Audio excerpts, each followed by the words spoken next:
Good afternoon, everybody. I'm Maarten Jans from Waterwegen and Zeekanaal, Flemish government department responsible for navigable waterways. I will be presenting this presentation, Restoration on Tidal Rivers in Flanders, case study on the Grote Nete. I will mainly focus on the planning process we've just finished about this project for a river restoration program. What I will be addressing, I will first highlight the Sigma plan. The project we're presenting here is part of the Sigma plan. Then I will point out the details about the project itself and draw some interesting conclusions, I hope, and some lessons learned. The Sigma plan, what is it all about? The Sigma plan originates from 1976. It was a plan made up to protect the sea scald area and its tributaries to protect the inland from devastating floods, because the Scheldt is a tidal river with a tide difference from 4 meters between high and low tide in the land inwards in Antwerp.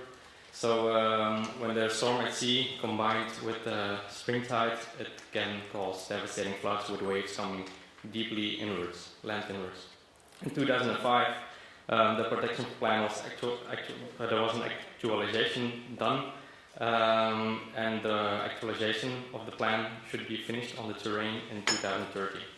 I will only speak about the most recent plan because it's the most relevant.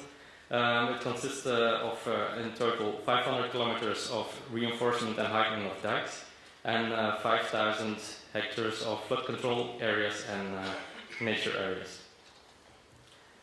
How does this contribute to enhancing European biodiversity? Well, the nature development areas contribute to the Natura 2000 program in Flanders.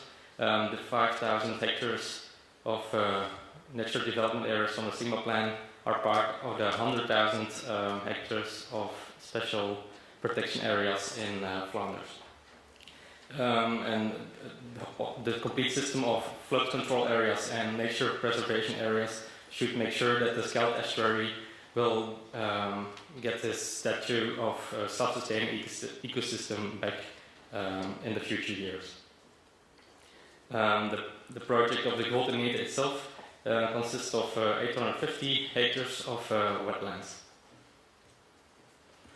If you look at the Sigma plan itself, we have Antwerp here, Brussels is located somewhere near here, and the Grote Nete is a smaller river that we will be restoring over 30 kilometers in length.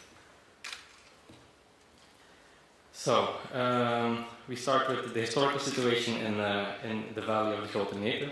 If you go back to, let's say, 1960s, 1950s, we have just a small riverbed, no real high dikes.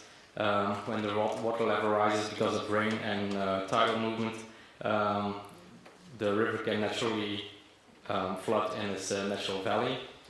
Because of the initial Sigma plan in the 70s, my predecessors had made the decision to rise the dikes, lower or deepen the bedding of the Grote Nete so the water can get as soon as possible to the sea. But that wasn't really thought through if we look back at it now, because it causes a lot of problems.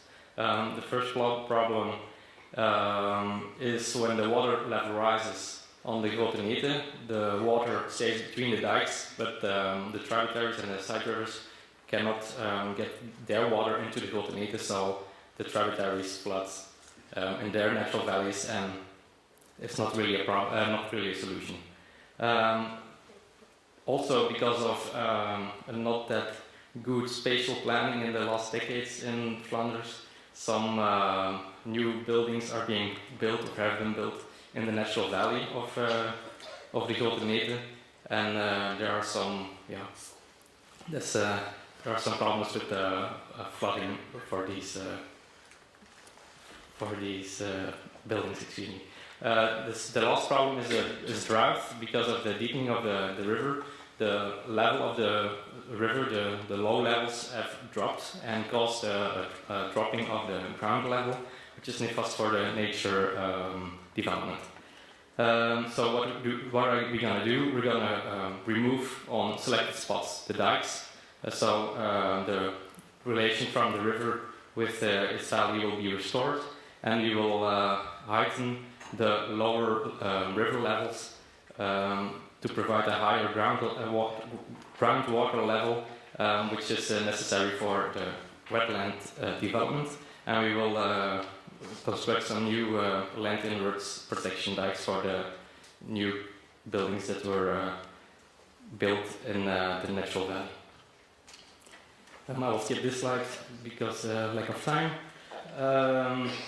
Then if we go into the process, how we made the plan, this project consists as a part of the Sigma plan, which is a bigger framework, and there was a policy decision made that for this project there was 1,300 hectares available for flooding protection, and in those 1,300 hectares we should develop 850 wetland hectares. So we started studying, we made an agricultural impact study, we made surface and groundwater models and ecological models to see which places are most suited for the wetland development. Based on those plans, we went in interaction with our most important stakeholders, which are regional authorities, nature groups, agricultural sector, and the most nearby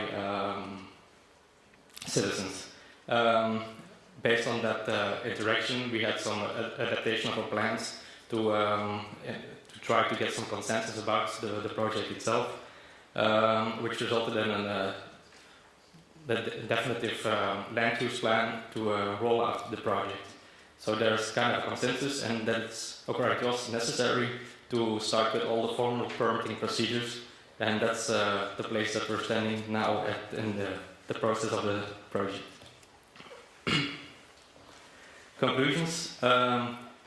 This project is part of a bigger plan, which is an advantage because you have a legal policy decision and you have a uniform process layout. So we have a uniform way of making preparation and consultation processes and start with formal procedures, which is necessary to reach our main goal, which is making the Scheldt estuary more safe and natural and a robust self-sustaining ecosystem.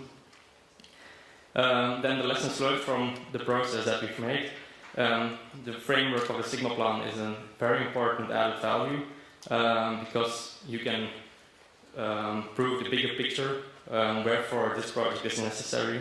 There's also kind of an institutionalization of the communication project, the communication with our stakeholders. So everybody knows everybody knows where to be when they have questions, when they're not, when they do not agree with some details about the project. So we can fine-tune that in a debate. What's also very important is to invest in a thorough preparation. Initially, we did underestimate the level of detail that was needed to go into discussion with our stakeholders.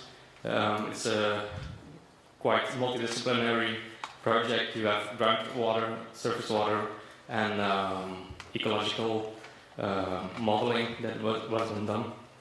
And to go and discuss with agriculture organizations, individual farmers, you really need to have a very detailed plan to have a really thorough discussion with real arguments.